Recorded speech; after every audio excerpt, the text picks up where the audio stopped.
How's it going, guys? Today I want to talk about how to start a business without doing any work and without spending any money. Before we get in this video, if you haven't already checked out my new channel, California Expat, I would love your support. Head on over there after this video. But first, let's hop into this.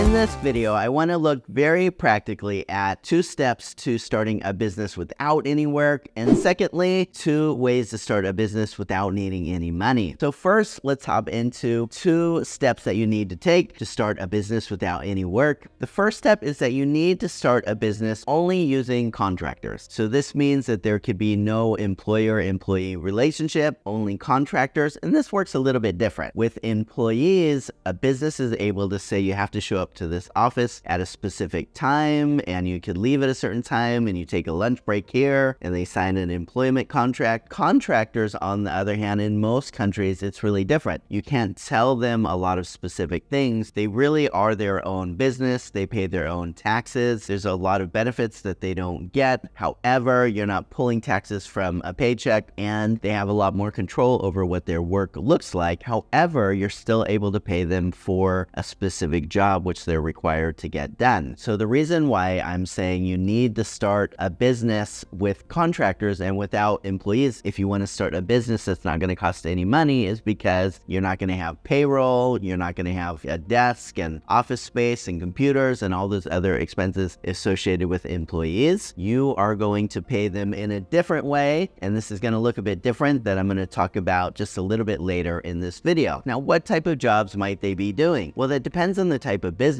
Some examples might car detailers for a car detailing business, or landscapers for a landscaping business. It could be copywriters that you start a copywriting marketing agency with. All you do in your agency is do copywriting, or it could be a graphic design company or a website development company. It could be a window washing company. It could be a million types of companies where people need services that contractors are able to perform. The only thing that's really going to limit you in this case is your imagination, and make sure that you have normally a service, not so much a product with this type of business, but a service that people can do as a contractor where you are sure that there's going to be a target market in your area that's going to be willing to pay for it. The second step that you need to start a business without any work is to make sure that you promote the heck out of it. One example of how you might do this is what I did with my company Purple Cow, and that's just write an email to everybody that I knew and their neighbor and their dog and their cat and let them know that I was starting a business that would be helping other businesses promote themselves, and I asked them if they needed something like a website or if anyone that they knew needed a website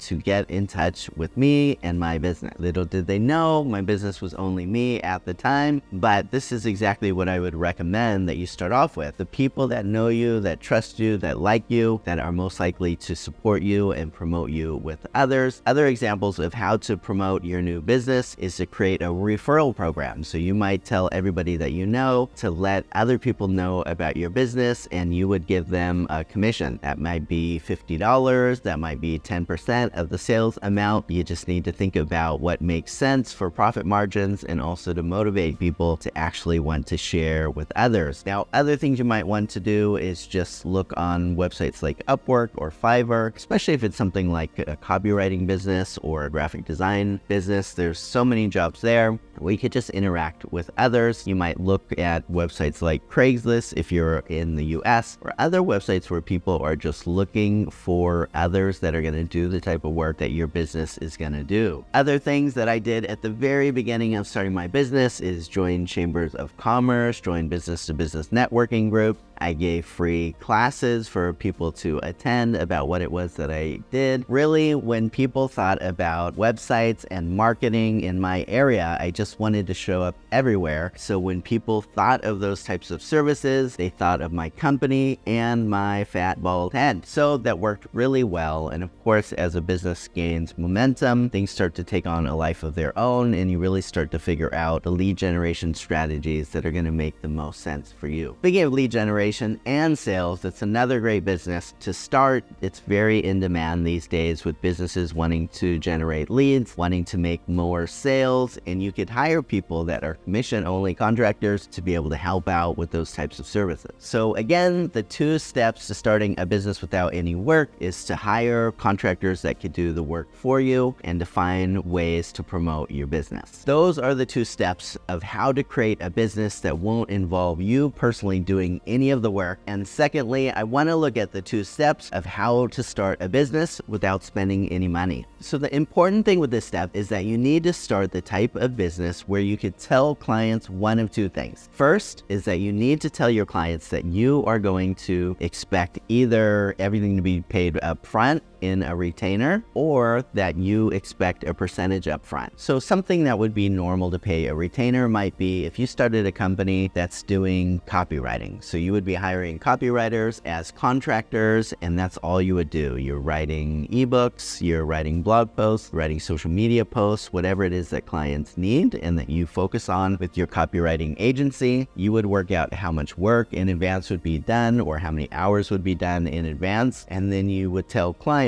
this amount, $1,000, $3,000, whatever it is to be paid upfront in retainer. The second thing is that you might have a type of business where it's a service. Maybe it's a car detailing company, and that you would tell people that you expect payment to be made in advance of the car being detailed, and then you know that you have cash flow coming in. Now, the second step here is that you need to tell your contractor their payment arrangement. In this case, it would normally mimic how your client pays you. So if a client paid you on retainer, I wouldn't necessarily recommend that you pay all of that upfront, but you might pay some of that upfront, or say, for example, you would tell them you're going to pay half in 2 weeks and that other half in 4 weeks. And this way your business is always going to stay cash flow positive. Or you might have something like a website development agency where you hire web developers and maybe clients are going to pay you in milestones. So for example, at Purple Cow, we normally tell clients that we charge 40% upfront for our gather and website design stages, and then we charge 30% to begin our website coding phase, and then we charge 30% to start our website launch phase. And then if you have this type of model, even though we work with employees these days, working with a contractor, you would be able to say, I'm going to pay you 40% and then 30% and then 30%. So in this way, you're always making sure that you don't have cash flow coming out of your wallet, but instead of it's coming out of the funds that clients are paying you. This is such a low risk way of starting a business.